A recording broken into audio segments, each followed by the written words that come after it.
What's good, everyone? It's Jackie Chow, And this is James DeLacy. and you're listening to This Week in Digital Marketing. All right, Nina, we finally have you on the pod. Very elusive. What's going on? Not a ton. January has been horrible. I hate Januaries. I don't recommend them. So lots of cold and dark. But yeah, just cracking the whip on a few different sites right now. Amazing. I think you're also Canadian, right? If I'm not Yes. mistaken. Yeah. All right. Wonderful. And quick rundown. I guess if I remember correctly, I didn't do any research, obviously, but you're a travel blogger who's killed it with a couple courses as well, right? Do you want to run us through Yeah. your sources of income right now, just so lay it on the table, and then probably just riff from there? For sure. Yeah. So I started with a travel blog that I failed spectacularly at because I did all the stupid things everyone does, where you just don't pick anything to focus on and you write for your grandma and not for anyone else. So I did that, eventually cracked it with SEO and affiliate marketing, and newsletter as well with the affiliate marketing. Then I decided to create a course to help other travel bloggers. And yeah, those have grown a lot. I've got shiny object syndrome, so I started a bunch of other sites and I regret it because I do not have the attention span to focus on multiple things at the same time. Like I can do two things, but right now I have four sites. Main income sources would be ad revenue from Raptive, affiliates, a million of different ones at this point, depending on the site. Then courses. So two of my sites have courses now, but the main courses are my SEO ones and my AI courses. I just started on YouTube a little bit more. So I have some YouTube ad revenue coming in, which was very new to me, and has been interesting to learn. And then some sponsored links, but I don't do them nearly to your scale, Jackie. Like I think, I don't know, they've only ever accounted for like maybe 2% of a monthly income. And I keep forgetting to follow up and renew on them. So I should probably do that soon. Yeah. Yeah, you're getting to the YouTube space, right? Are you doing YouTube for SEO on the SEO space, or YouTube on the travel space, or both? Just SEO for now. To be honest, like I haven't traveled. Like last year, I traveled a lot, but it was road tripping, and it was kind of out of duress because I was supposed to move to Europe, and then it all fell through the night before, and I'd sold everything but my car. So I was like, "Cool, let's road trip for 6 months. Why not?" With my dog, and being alone with a dog, like driving for 8 hours a day, is not great for your mental health and for your sanity, especially when you're driving through like the northern U.S. where there's just not a lot happening. So there just wasn't anything to record or do anything with. So long term, I'd love to get more into that, but so far it's just the SEO. Gotcha. Well, keep at it. I think it's been a good channel for me so far. I think it's just you just got to pound that out. Yeah, What happened and with I the like. Europe thing, by the way? Sorry, afterwards. Oh, no worries. I was gonna say I like your method too, where it's like you don't need to like worry about the fuss with YouTube. Like I just think it's not worth it to do like cutaways. There's a graphic that shows up. Like who cares? With Europe, I have a service dog, and so I was supposed to fly with him. And bringing any animal to Europe is a nightmare. But so like it was probably a month in the works of trying to get like you have to get a health certificate, and in Canada that means you have to book the appointment with the Canadian Food Agency or whatever they're called, and then you can book your vet appointment, but it has to be within a 7-day period. Then you have to get to the place. And I was supposed to fly into Paris. Paris caught fire at the time, so you couldn't go to Paris. So then we had to reroute everything. And then it created a connection in the flight. And when you have a connection, even if it's with one airline, you have to apply to like both of their service dog policies. And Lufthansa, who I've shouted out many times for how mad I am about this, just went, we don't really feel like honoring our policy. We're just not going to do that. So the night before, I was like, okay, so what happens if I show up in Munich with this dog? And they were like, we genuinely don't know. You might have to like just go home. We have no idea.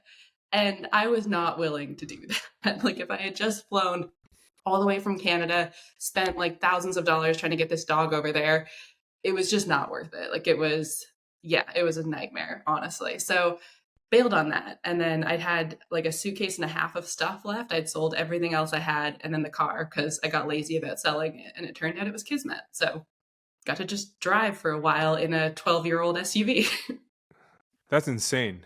Yeah. What was your final destination? If you don't mind me asking. This is often on a tangent, but I'm just curious. Curious. No worries. No, we were just going to travel for a while. So it was going to be like Slovenia at first, and then we were going to kind of drive about. So like every month, a new spot. And I don't plan very well, to be honest. Like I don't, even now, like I know I'm speaking at the affiliate gathering in the UK in May, and I still don't have flights booked. And my dog is coming to this one. So I should probably start dealing with that, considering how badly it went last time.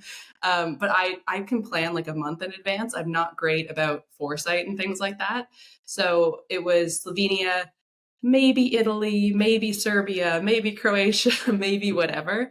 But a lot of it got dictated by what countries allow dogs in because of the rabies policies, which are really annoying because it's like you'll search one and they're like, okay, Croatia has a high risk of rabies according to Serbia, but according to Montenegro, it doesn't. So every country you go to, you have to see everybody that they're mad about. And it's kind of like creating like topical maps in your site where you have to like figure out every single buddy's little opinions and then connect them to each other. And yeah, my spreadsheets for it looked insane. So I think in the end, it was, I couldn't have done what I did with my business last year if I had done that. So I'm kind of glad that it didn't work out, but I would have liked not to have been living in hotels across the US for like 4 months. That was, or I think it was 3. And then I came back into Canada and we did Banff for a while and then over to BC. Yeah, that must have been expensive too. That I can't imagine. Oh my God, yeah. It was one of those years where like profit margins just went out the window. It was not a consideration for a lot of it. So it was mostly just trying to keep my head above water. And it also like definitely impacted my team because I wasn't able to plan ahead a lot of the times, or I just be somewhere that like I went to Yellowknife for a week and I had no idea that like you genuinely cannot get a Wi-Fi signal even at a hotel that is strong enough to send an email. Like you're just kind of out of it. Yeah. So like I thought, okay, like during the days I'll be out of it, but I can email them at night. And then my editor was like trying to call me for like days, like, are you alive? Did something happen? And in the end, like I'm very glad my team is very resilient and pushed through it. But I'm surprised we didn't lose the entire team during it. Yeah. Yeah. James definitely has experience with my shitty internet while I'm traveling, so you can attest to that. The lag we've had on this podcast before from Jackie's shitty hotel rooms, my God. Yeah, it's bad. It's bad. All right. So are you still running that travel niche site, or is it just like back of your mind type of thing now? So I'm running it, but I lost a passion for it, I think, a little bit when the Europe trip fell through, because like the whole site is about living abroad. And suddenly I wasn't anymore. Like I've lived in, I think it's 18 countries now and like 24 cities or something in the last 12 years. And like that's really exciting to write about when you're doing it. But when you're mad that you're not able to do it, it's really frustrating. And I think like I really leaned into the courses. I didn't realize I would launch as many things as I did last year, but people kept asking me to. So I was like, sure, why not? And then suddenly I had like 12 courses running at the same time. And then you need to keep those updated. And running courses very much has become my full-time gig, which I did not expect it to. And still sometimes I resent it a tiny bit for that. Like I also had a membership last year that I closed down because I could not hack it. Like I just couldn't do all the things at once. And the admin on it was just a nightmare. I don't want to deal with someone's credit card issues. I don't like that. It's not my favorite thing.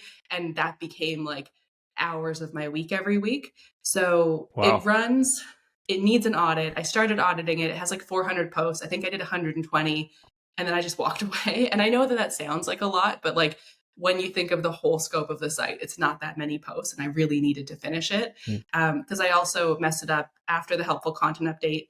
It got like a minor hit, but then I kept doing things that kept getting it hit, which was not great. So like I'm spiteful. So I was like, Google says they don't care about SEO content. So let's like re-index like 20 posts that I had. I think it was like 25 in the end that I had no index before. And then, of course, I've just flooded my site with crappy nonsense that I just shouldn't have flooded it with.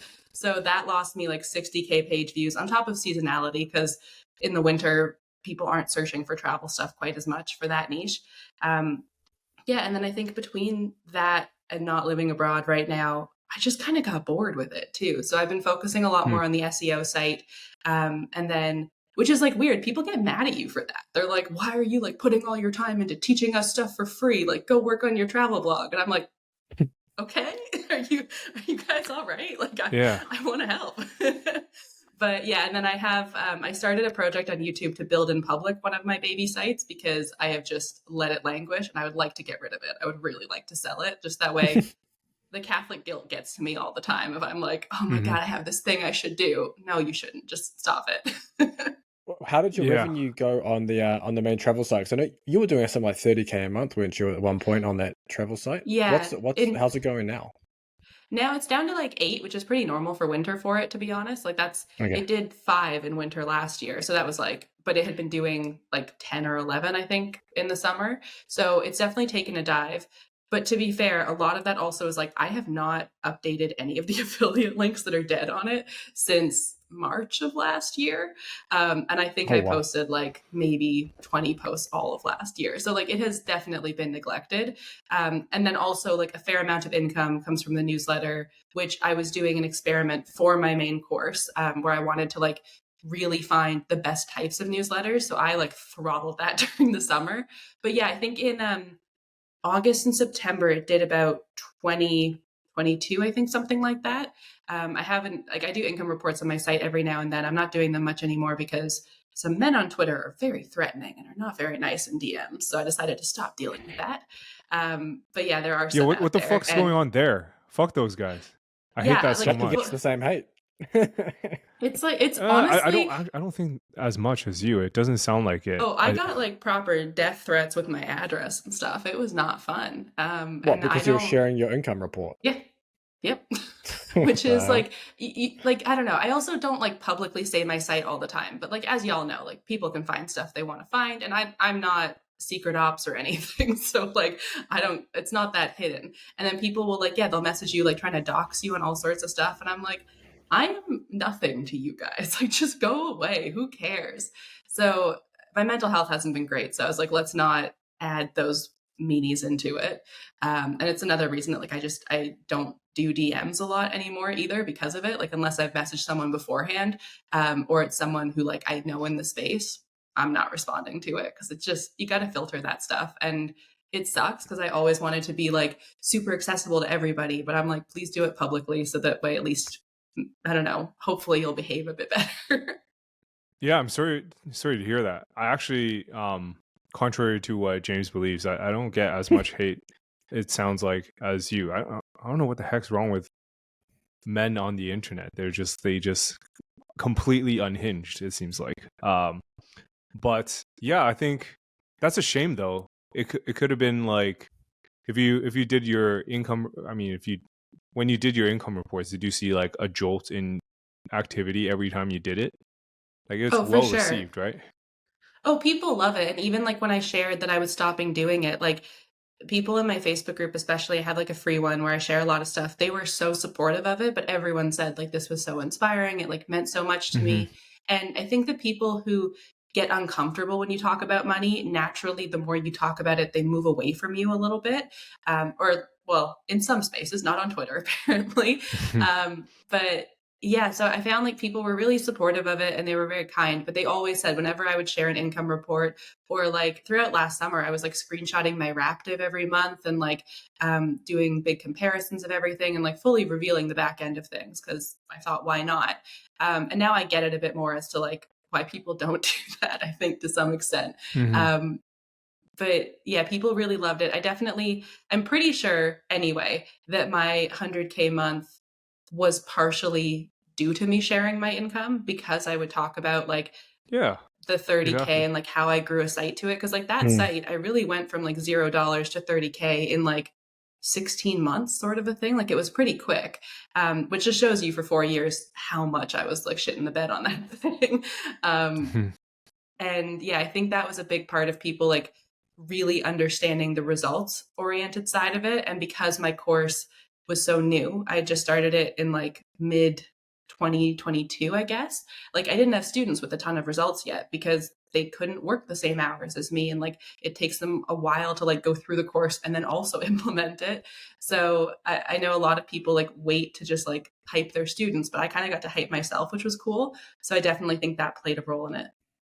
You got some raving fans in your Facebook group too. I'm in that group, and you've got people always tagging you in success stories and all sorts of stuff and things you do. How the hell did you grow that group? And it's like You've literally got raving fans in there. Yeah, Well, how many people are in the it's group?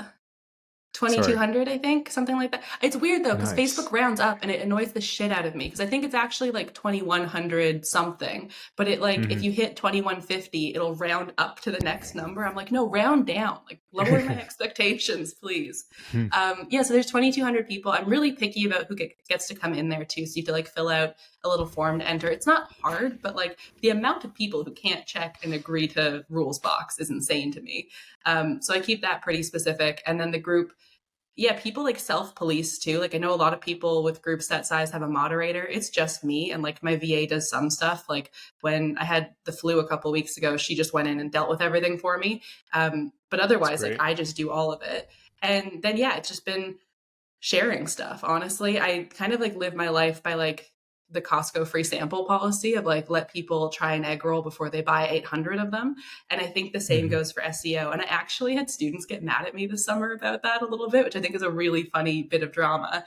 But like 5 of my students from somewhere, I think it was a mix of like my membership and my SEO roadmap course, messaged me and were like, I really hope you're like not going to like keep sharing this much publicly, because why did I pay for this then?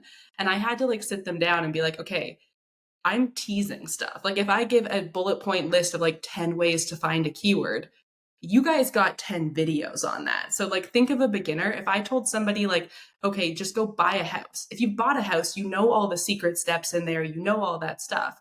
But like a true beginner, like I don't know how to do that. I've never bought a house. I have no idea. Even like buying my car, I bought it off my mom. So I don't know how to buy an actual car or anything. Like it's that kind of stuff. And I had to like really explain to them that also like I give away, I don't know, again, like 1% for free, maybe. Like I give away tons more in my free groups. We do like coaching calls all the time. I throw in like, okay, I don't know, like I just did a trial of Lasso for a few months, and I like showed them like the back end of my Amazon to show how it went. And like, I'm not going to share that with everybody, but I'm going to share it with them. And so I thought it was clear, but it wasn't. And I think it was really interesting that people did get upset with me for helping. And I thought that was kind of funny. They were fine. Like once I explained it, I think they understood more. And I think that they were just in their feelings for a minute, that like they were worried I was making the space harder for them or something. And I was like, if I didn't want everyone to be able to succeed, I wouldn't teach this. Like, I think if you don't believe that there's space in the environment for everyone to learn, you wouldn't start a course on it. Otherwise, you're like super scammy and your course must suck. But like, if you don't want to share the secret sauce, why would you sell the secret sauce, sort of a thing? It's kind of my opinion. So yeah, I think that was a big part of it for the group, is just me sharing stuff. And like, I'm kind of a lonely girl. It's me and my dog. We were alone in a car. So like I need someone to talk to. So I would post in the Facebook group. Nice. That's a good way to create a community. Where are you hosting your courses? And like, what's like your tech stack for that? Yeah, Thrivecart is my go-to because I am a budget bitch. So like anytime I can save money, I'm gonna save money. And Thrivecart's a lifetime fee, so that was easy. Yeah, I'm all So Thrivecart too. It's good shit. As long as you don't upgrade to like the weird stuff that they do, just stay on legacy and like you never have an issue, which is so much easier. So yeah, that I use Stripe and PayPal for payments. Then I was using Descript or Descript or however you say it for a minute, but it doesn't format the way that I like. So I went back to Loom, even though I'm not a huge fan of Loom. But I don't care to pay for Vimeo. So I'm like, okay, we'll stay cheaper. Then, from there, MailerLite is my go-to email platform. I tried ConvertKit for a few months. Just didn't, it was too expensive for not enough difference for me. So right? yeah, and I went to, I was in Nashville in October, and I met the guy who founded ConvertKit. He like hosted a mastermind and invited me. And he was super nice, very sweet guy. So I joined partially because I was like thankful to have met him. But in the end, I was like, it's just, Nathan Barry. Yeah. He and Rachel Rogers from We Should All Be Millionaires were like doing this mini mastermind for bloggers, which was really cool. And I was by far the person that should not have been in that room. Like everyone else was like doing $100 million years and stuff. And I was sitting there like, I like to tell people how to travel. So it was pretty cool to be there. And they were also like really accommodating of a service dog too, very last minute, which was very nice of them. But yeah, it was, so I kind of joined because of that. And then I was like, in the end, it's just not necessarily worth it for the extra money. Mhm. And then what else do I use for those? I What have about just for the like, membership? Do you have like Circle or something oh, like that? no, I use Thrivecart for it too. You can host memberships with Thrivecart. So it was easy enough to just like integrate. Oh, No, Yeah, I had that. really?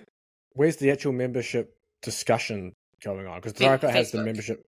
Okay, gotcha. Yeah, so I had a Okay. private Facebook group for it. You could like, there's Slack, you could do whatever.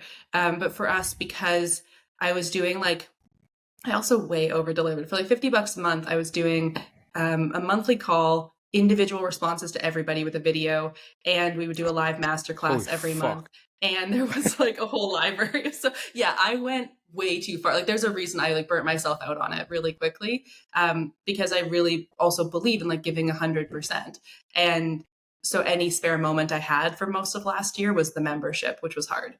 And I'm glad that people really grew. We had a couple people get into Mediavine out of it within like the 8 months that I ran it, but it didn't feel as satisfying as like if, I don't know, I got to be a bit more hands off with it. Would you ever do like another membership thing ever again, or is that like your one and done thing? No, I think there's reasons I could do it. I think I would do a limited time one though, more that's like, okay, 6 months maybe or something, or 3 months, where it's like we run through kind of a system of it. It started as like an always open membership, and that is a mistake. I don't think those do very well because you're constantly bringing in people at a different level when you've already kind of elevated the existing people to another level. And then I think like I would need support with it, especially for me and like my inability to plan. Where if I needed to like the thing that I hated was like, hey, every Monday you have to be here at exactly this time and do this thing. And because people have paid for it, of course, you want to like tell them in advance, like, okay, next month our calls are going to be these days.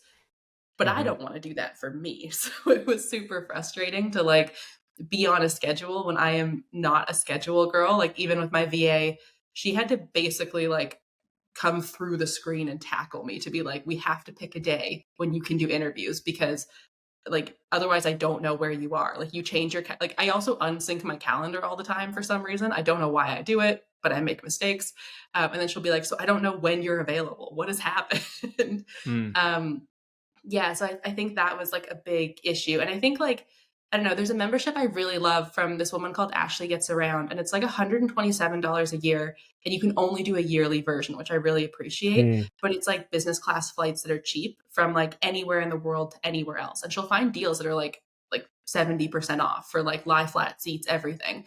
And it's great because I do not have to show up at a certain time to get them. I just get them emailed. She doesn't need to like know all of us by name. She has thousands of people on that list. Like that list alone is easily doing like $300,000 to $400,000 a year. Like that's how big it is from something so inexpensive. And I think that's the model to kind of go after if you're doing a membership, or be an organized extrovert. And I am neither of those things. Yeah, that's fair enough. Yeah, I don't know. Are you going to like in 2024 with so many niche sites getting destroyed? Are you going to lean into like education side of SEO? Is there anything else you're going to focus on? I know you mentioned shiny object syndrome, but yeah, what are you going to focus on this year? My goal was always like last year, I always told myself like 2024, you're going to figure out Pinterest. Cause like, and this was like early 2023 that I decided that, because I've been pissed for a long time that I do not understand it. Cause it does not seem that hard. Like it feels like I should be able to get it. And especially for two of my niche sites, I think would do really well on it, like the travel one, especially. And I just cannot do it. So I'm leaning into that a bit more this year. Definitely like still just kind of cracking at SEO. Honestly, it's working for the majority of my sites, like other than that main one that I've continually ruined and left alone. And even then, like it's still coming back, but I did completely change 120 posts on it. So of course that puts things in flux. Yeah, so I think leaning into the courses to some extent, just for, I do try and update them once a year. So that's also why I kind of regret making 12 of them, is trying to update 12 courses is a lot, but I want to keep it as up to date as possible. So yeah, I think it's going to be kind of a mix. And then again, like I can kind of look a quarter ahead for what I'm going to do, and then I don't really know. But actually, next week, a friend and I, we really want to build an app together. So we're doing like a CEO Whoa. retreat, and we're going to go like hang out together and try to code something. Neither of us knows how to code, so this is going to go really poorly until we bring in a developer. But yeah, it's something that we've been talking about doing since 2022, actually. And we're finally going to actually like try and make it happen, which should be fun. What the heck? What kind of app? We're not 100% sure yet. This is the problem. It's like it'll definitely be like in the SEO space and like the blogging space. But every time we talk, we just get too amped up and we're like, it should also be this and it should be this. And like we sound like tech bros like having their first like snort of cocaine in Silicon Valley and just like getting really hyped. Like we just get too into it. So we need to actively sit down and like really hone ourselves in. So that's kind of, I think it'll just be nice too to like get to hang out with a friend for a week, but it'll be nice to have that time where we have to focus on this and yeah, do something cool. Cause I've been trying, even like I wanted to build an alt text generator app for so long. And I was actually talking to Spencer of Niche Pursuits about it because he was for a while there like trying to take on other projects. And he was like, I don't know if there's like a market for it, which like fair. I get that he might not think so, but in the travel space, oh my God, is there? And thankfully ChatGPT came out with custom GPTs. So I just coded one there for free. That way everyone can use it whenever they want to. But there's definitely a lot of, when you teach in the SEO space, you see a lot of holes that people have trouble with, and a lot of the tools are too generic to fill them. So I think it'll be cool to kind of, if we can niche ourselves down a little bit, pick one thing and start there and get to go with it. But I'm also like minorly obsessed with coding for someone who does not know how to do it. So I want to, I don't know, I like getting to play around with that. So I think it should be fun. Did you find that a lot of, I guess, your travel blogging friends and colleagues also ran into problems during these updates? Because just based on what people were saying, or what went around on Twitter and things, what in September, were sites getting hit like 80%, 50% like overnight kind of thing? Was that kind of like the general consensus going around, or were there some travel sites that actually, did okay? So the people that did okay tended to be the people who were like press trip people. Like they just like went on press trips. That was all their money. They would write like a couple posts a month. They didn't really care about SEO. And I think that's kind of what Google was trying to say, is like people who have done the thing and like really focus on that. And some of those people, like not all of them were those people, because definitely many press trip people still got hit hard. The press trip people I know still did some SEO, but they didn't do it to like the point of others with like a secondary keyword in every other sentence or something. It was definitely like experience first and then the extra little bits. And I think that was a big thing for them. I also like in travel, a lot of people write shitty intros, and intros are such a big thing with like the HCU and everything. Like your first 1,000 words really needs to be on par. And even just from like, not even students or clients or anything, just from my travels last year, the amount of times I would search like, okay, best dog friendly restaurants in like Washington or something. And you have to scroll 80% of the way through the page before you get to a single freaking restaurant. Like some of those sites deserve to be hit for sure. And I think that like travel, like many niches, we got into a status quo for sure. Like we started doing certain things a certain way because it was easy enough and it worked well enough. So why not? But definitely a lot of travel people got hit. And a lot of them were the people who were, not all for sure, there's no generalizations I think that could 100% be made with the travel, with the HCU, but in travel they were often people who hadn't been to the place and were just trying to do it to like get an extra buck, or who were like kind of like those Amazon affiliate sites. Travel has those too, but rather than Amazon affiliates, it's like just a ton of hotel bookings. It's the person's clearly never stayed at, and it often sounds like they've never stayed in a hotel. Sometimes you're like, why are you telling me about the brickwork? Like, why do I care about that? So a lot of people like did end up bouncing back in December to some extent, but not necessarily fully. Also, the HCU, really annoyingly in the travel space, introduced a ton of new widgets at the top of a lot of search results. So I found even people who didn't lose rankings had all these things above them suddenly. So like, I know Travel Lemming talked about it on, I don't remember his actual name, I just know the site, but on Twitter. Yeah, and he was like very, and I think he was right to be upset to some extent. My thing with that was definitely a safety concern of like it was pulling photos. You don't know if that person consented to the photo or if that person like, I don't know, especially as a woman when I was getting those terrifying messages, I was like, do I want my face anywhere on this internet? Like, it doesn't feel safe right now.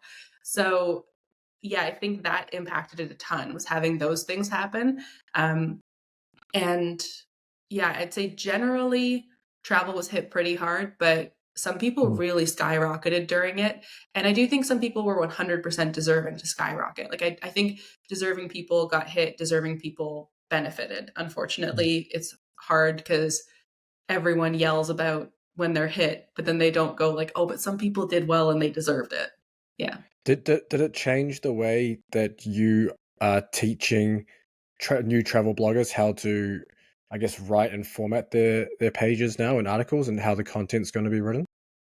Yeah, I think the main thing I'm changing is how I talk about it. Because I often, like, I do try to dumb it down to start, kind of a thing, where it is like, okay, just put the keyword here, and then and then we'll build off of that. And it really has to start at a higher level now, where it is like, okay, let's sit down. We're going to come up with your full audience avatar. We're really going to learn how to write a good intro first, and then we'll do all the rest. So before, it used to be a bit more like kind of learn on the go. And now I'm like, no, learn first, and then we'll get into it. And it still won't be perfect. Your first posts are never great. They're probably not even good, to be honest. It's just the way it is. But I definitely really, really, really recommend personal experience, which I always have. I think intros, I'm a big fan of intros. I know everyone like kind of hates them and hates writing them. I really like writing them. I really like reading them. So I think that benefits me a lot, where I like to be like, okay, yeah, I went to these restaurants. These two are my favorite. This one didn't love my big dogs. Maybe only go if you have a small dog. Like, I think that's nice to put in an intro. And I know a lot of people started adding like key takeaways and things like that, or like about the author boxes. To me, you can just add that in the actual intro, and then it's kind of the same. So yeah, that was the major change, was just kind of the order in which I teach it. But and then for sure, I think like I've had to get stricter about like, okay, remember your audience. Like, it's not just a keyword number. Definitely stay on topic more. That was something that was big with zero volume keywords, because they're one of my favorite like tactics to use. Sometimes they are fully off topic, and that's something that I really had to be like, okay, we're not talking about Roman gladiators. If you have a Roman site that's all about modern Rome, just leave those alone. Those are not for you. Oh, and then one big thing too is I definitely jumped on the FAQ bandwagon that Niche Site Lady talked about, where it was like include like 20 FAQs, and I'm getting rid of those. I think non-relevant FAQs shouldn't be there. And sometimes, Really? honestly, yeah, like, well, I think if you have, especially in travel where posts tend to be kind of long and Google doesn't want like 10,000 words about the best restaurant somewhere, then having another 1,000 words of FAQs is just like making it even longer and looking kind of ridiculous. So I think FAQs have their place when they're relevant, but right now I'm kind of 5 maximum is kind of where I'm at. But Oh, okay. even Yeah, then, that's fair. sometimes I'm not even using them, and sometimes I'm just ditching them because there just isn't something. Or and this is another thing, is I think a lot of people use the same FAQ across a bunch of different posts, and that always seemed weird to me, because I'm like, you're only going to rank for it once if it's an FAQ snippet going into like the people also ask. So why would you have 10 of them? But definitely not reusing any now, because there's no reason to. Interesting that people even reuse FAQ snippets. That's random as hell. Yeah, that is random. It's mostly that they don't track them. So it's usually by accident. It's usually, or again, like people, and this is something I really get annoyed about in the SEO space everywhere, is like everyone wants an exact number. They're like, okay, how often do I use the keyword in 1,000 words? How many images do I need? And then they get mad at us. The answer is it depends, but it is like it genuinely is. And I kind of like, I think it'd be really funny. One of like my weird things that I think would be hilarious is like to go to an SEO conference and like hand out depends diapers that say it depends on them, because then it's like kind of brand connection. I don't know. It's a weird thing I want to do. I'm not going to, because I don't really want to go and buy a ton of diapers. They're probably expensive. But yeah, it's just like, I don't know. People want specifics, and it's kind of like, yeah, if you want to go buy a house, someone's like, exactly what should I do? It's always going to change.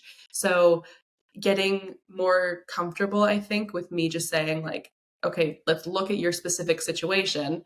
How would we work through this, rather than being like, oh, just once every 500 words or once every whatever, or use 20 secondary keywords. Like, there's no precise numbers, I think. And leading into that a bit more, I think now has been helpful. Yeah, that's fair enough.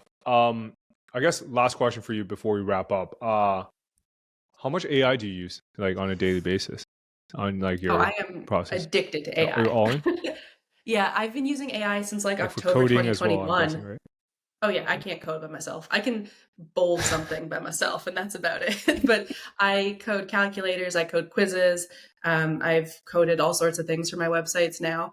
I use it to generate AI images. Mostly though, those ones are kind of more inspirational. So like if I can't think of a YouTube thumbnail, I'm like, what would be an idea? Show me some. And then I kind of end up coming up with something I can make that are usually still not great, to be honest, but I don't care that much. Then yeah, writing for sure. Use it for writing all the time. And I also like, because I have 4 sites, I don't like, I need to send newsletters all the time and I don't need them to be super unique. So I'll just tweak them a little bit between the sites of like, okay, I use this, there's a membership by Liz Wilcox that's like $9 a month and you get like a template each week that's like Mad Libs. And I'll just pop it into ChatGPT and be like, okay, make this about marshmallows, make this about whatever. And it'll just rewrite it for me. So I use that one. And then I know everyone's off Jasper, but I still love Jasper AI. So those are my 2. Really? And that's a throwback. That's a I know. throwback. Holy cow. Everyone Haven't hates had that it moment now. once. But What do you use it for? Just like the brand name? Your name recognition?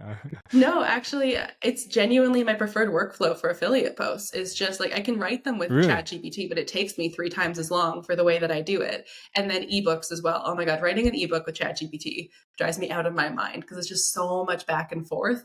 And I like the way that I like see the two is like ChatGPT is like chatting with a coworker. Jasper is like I can stand over their shoulder and breathe down their neck. And sometimes you need that, but that's really where I use it for.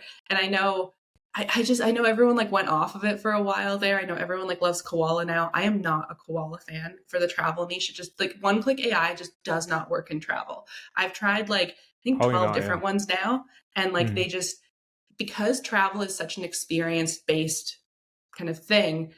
Even like what's his name? Mike Fuchsia, whatever his last name is from Stupid Simple SEO. He has a new one that I tried. I didn't like it. And I know tons of people love it. Great, good for them. And you can like tell it your experience a bit.